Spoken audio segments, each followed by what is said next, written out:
ये कथा है श्री कैंची धाम की। कैंची धाम में विशाल भंडारे का आयोजन हो रहा था। महाराज जी के धाम में वैसे तो जब भी कोई अनन्य भक्त जाता है तो निश्चित तौर पर वहां से महाराज जी के प्रसाद को लिए बिना, प्रसाद पाए बिना वहां से धाम नहीं छोड़ सकता। महाराज जी की जिद ही ऐसी होती है कि जो भी धाम में आता है उसको बिना प्रसाद पवाए महाराज जी कभी नहीं भेजते। तो ऐसा ही एक भंडारे का दृश्य है। महाराज जी के अनन्य भक्त महाराज जी के दर्शन हेतु आ रहे हैं, प्रसाद पा रहे हैं, महाराज जी का आशीर्वाद ले रहे हैं और अपने अपने गंतव्यों को जा रहे हैं। बड़ा ही पावन वहां का दृश्य है। तो क्या होता है कि जैसे जैसे महाराज जी का भंडारे का क्रम चल रहा है, अनन्य भक्त आ रहे हैं, यह क्रम चलता जा रहा है, प्रसाद ले रहे हैं, भक्त दर्शन कर रहे हैं और अपने अपने गंतव्यों को जा रहे हैं। तभी क्या होता है कि महाराज जी के एक अनन्य भक्त सहपरिवार महाराज जी के दर्शन हेतु आते हैं और महाराज जी के समक्ष बैठकर महाराज जी से वार्ता करने के लिए बैठ जाते हैं। महाराज जी के समक्ष तो महाराज जी एकाएक ही मुस्कुराते हुए, जो दंपत्ति आए हुए हैं अपने पूरे परिवार के साथ में, उसमें से एक छोटे से बालक को अपने पास बुलाकर अपनी गोद में बिठा लेते हैं और महाराज जी एक बात कहते हैं कि मनुष्य बहुत ही भाग्यशाली होता है जो ईश्वर के पास आता है। ईश्वर को जानने वाला प्रत्येक अनन्य भक्त ईश्वर को भी उतना ही प्रिय होता है जितना कि ईश्वर से वह भक्त स्वयं प्रेम करता है। अब महाराज जी यहां पर 3 ऐसे संकेत बताते हैं जो कि आपको समझने चाहिए कि आपके जीवन में एक मार्गदर्शन का कार्य करते हैं कि जब भी आपकी बुद्धि, आपका विवेक और आपका भाग्य साथ देने वाला होता है, जब आपका भाग्य बदलने वाला होता है, तो कुछ ऐसे संकेत आपको मिलते हैं जो महाराज जी यहां पर 3 मुख्य संकेत बताते हैं। महाराज जी कहते हैं कि प्रत्येक मनुष्य का नियति के साथ बड़ा ही गहरा रिश्ता होता है। नियति जब कुछ देना चाहती है अनन्य भक्त को, अनन्य जो ईश्वर को मानने वाले हैं, ऐसे भक्तों को जब कुछ देना चाहती है तो उनको भी बहुत से लाभ, बहुत से संकेत प्राप्त होते हैं। महाराज जी कहते हैं कि स्वप्न में ईश्वर यदि आपको मार्गदर्शन करने स्वयं आते हैं, यानी कि स्वप्न में ईश्वर का दिखना, ईश्वर यदि आपको स्वप्न में आके आपके इष्ट या कोई भी देवी देवता आपके स्वप्न में आकर यदि आपको कोई संकेत करते हैं, कोई बात कहते हैं, तो उस बात को हमें नजरअंदाज कभी नहीं करना चाहिए, उसको मानना चाहिए।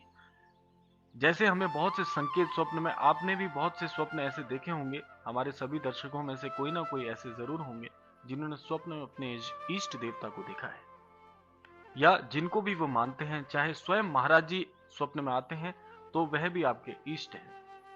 तो यदि आपको स्वप्न में आकर कोई संकेत, कोई बात कही जा रही है तो आपको नजरअंदाज नहीं करना चाहिए, वह आपकी पूरी किस्मत पलट सकती है। तो जो भी स्वप्न में आपको कोई संकेत मिलते हैं, कोई बात कही जाती है, तो उसको उसी स्वरूप में मानना चाहिए, ये स्वयं महाराज जी ने भी बताया। तो इस प्रकार से यदि आपके स्वप्न में देवी देवता आ रहे हैं, कोई बात कह रहे हैं, किसी भी मुद्रा में आपसे कुछ कहना चाह रहे हैं, तो उसको आप अवश्य उस बात को बल दीजिए, उस बात को अपने जीवन के साथ जोड़ के देखिए। निश्चित तौर पर आपको एक भाग्योदय का संकेत ये बहुत ही प्रबल माना जाता है। इसके अलावा यदि आप देखते हैं कि आपके जीवन में आप किसी बात को नहीं मानते हैं, आप किसी बात से बिल्कुल अनजान हैं और आपके जीवन में ऐसी घटनाएं स्वतः होती जा रही हैं, बार बार होती जा रही हैं, तो इसका मतलब है कि वह घटना आपके जीवन से जुड़ी हुई है। उसको अपने जीवन से जोड़कर देखना प्रारंभ कर दीजिए।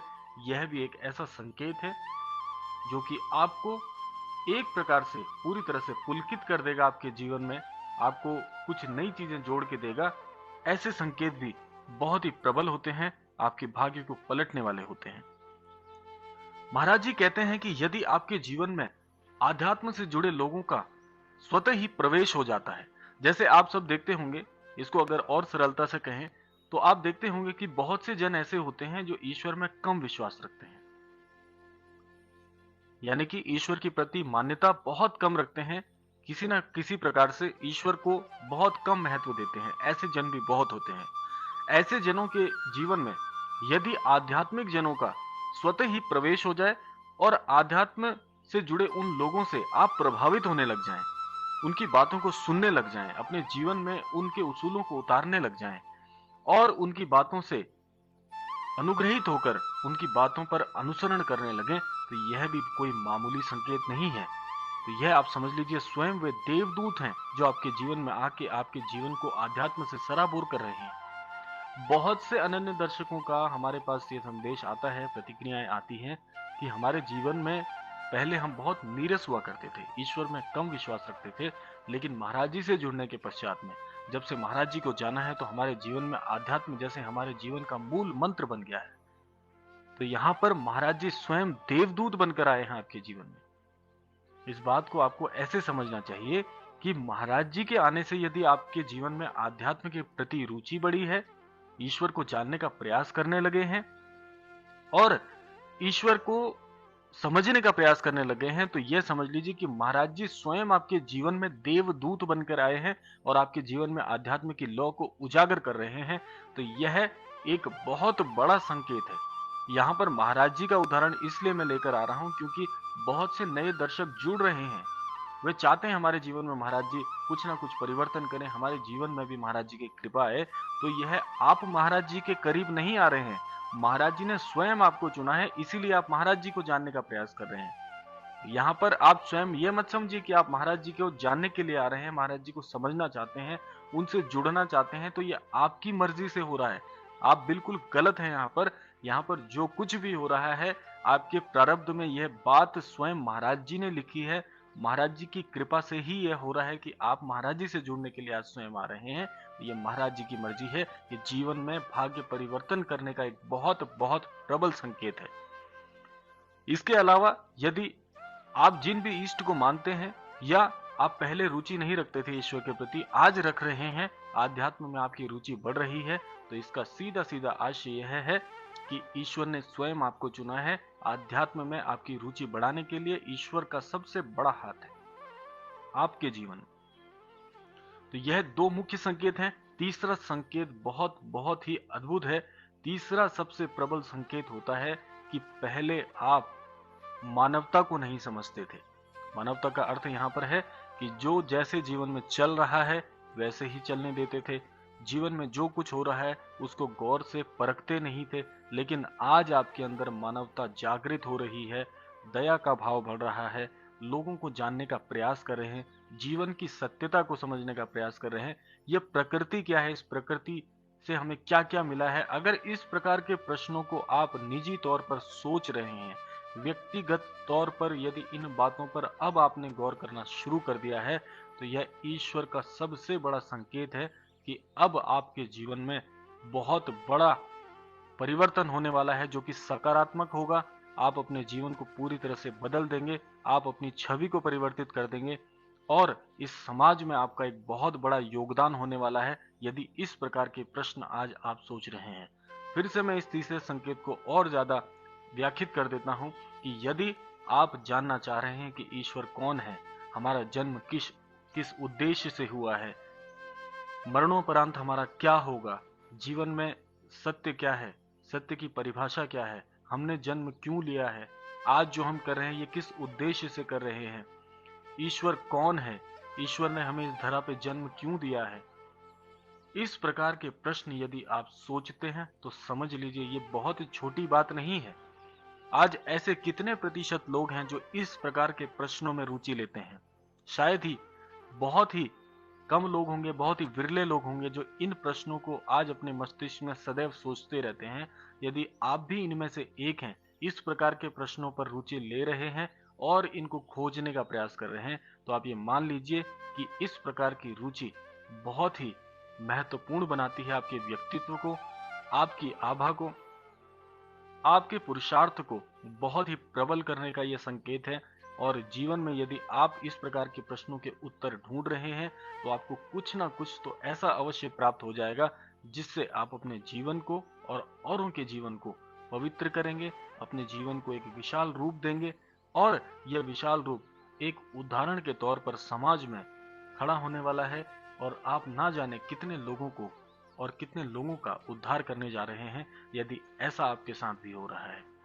स्वप्न में ईश्वर का आना, आस्था का बढ़ना और आपका दया, मानवता और इस पूरे समाज के हित में सोचना अपने आप में एक बहुत बड़ा उदाहरण है कि आपका जीवन बदल रहा है, आपकी छवि बदल रही है। ये सब कुछ सकारात्मक तौर पर होगा।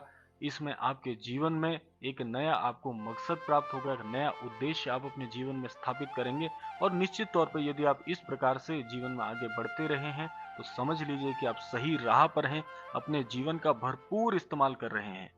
क्योंकि आज देखिए हमारे इर्द गिर्द यदि आप देखते हैं तो जीवन सिर्फ ऐसे ही चल रहा है कि हम किसी कार्य क्षेत्र से जुड़े हैं तो हम काम पर जा रहे हैं, भोजन कर रहे हैं, सो रहे हैं और जीवन को यूं ही यापन कर रहे हैं। ये जीवन के सही मायने नहीं है।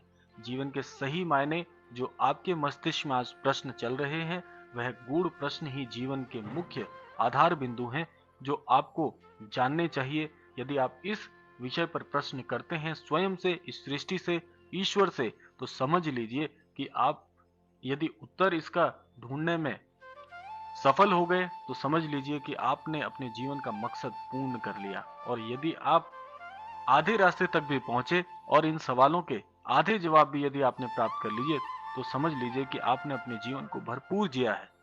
वह जीवन ही क्या जो इस सब के अलावा यह ना सोचे कि हमारा मकसद क्या है, हम जीवन में हमें जीवन क्यों मिला है, ईश्वर ने हमें इस धरा पर क्यों भेजा है। यदि यह प्रश्न आपके मस्तिष्क में नहीं आता तो आप समझ लीजिए कि आप भी औरों की तरह एक भेड़ चाल वाला जीवन जी रहे हैं जो कि जीवन का सही मकसद नहीं है। तो आज भी अपने जीवन में परिवर्तन यदि आप देखना चाह रहे हैं तो यह 3 संकेत आपको प्राप्त होने अवश्य चाहिए। वैसे इसमें आपका कोई भी किरदार नहीं है, यह तो सब ईश्वर की मर्जी से होता है। लेकिन जब तक आप ईश्वर के नजदीक जाएंगे नहीं तो इस प्रकार के प्रश्न आपके मस्तिष्क में आएंगे भी नहीं। तो इसलिए आपको ईश्वर को जानने का सदैव प्रयास करना चाहिए और भाग्य आपका निश्चित तौर पर बदल जाएगा यदि ऐसा आपके जीवन में भी आप अनुभव कर रहे हैं। यही वह गूढ़ संकेत हैं जो ईश्वर से आपको समीप करते हैं। ईश्वर यदि जिसके समीप है उसका पूरा जीवन ही सफल है और वह व्यक्ति औरों को भी उद्धार की ओर, ईश्वर के करीब, ईश्वर के कार्यों को करने वाला होता है। यही सबसे ज्यादा सफल जीवन माना जाता है। तो यह था आज का विशेषांक। आशा करते हैं आज के विशेषांक से आपको अवश्य आपके जीवन में कुछ मूल्यता जुड़ेगी।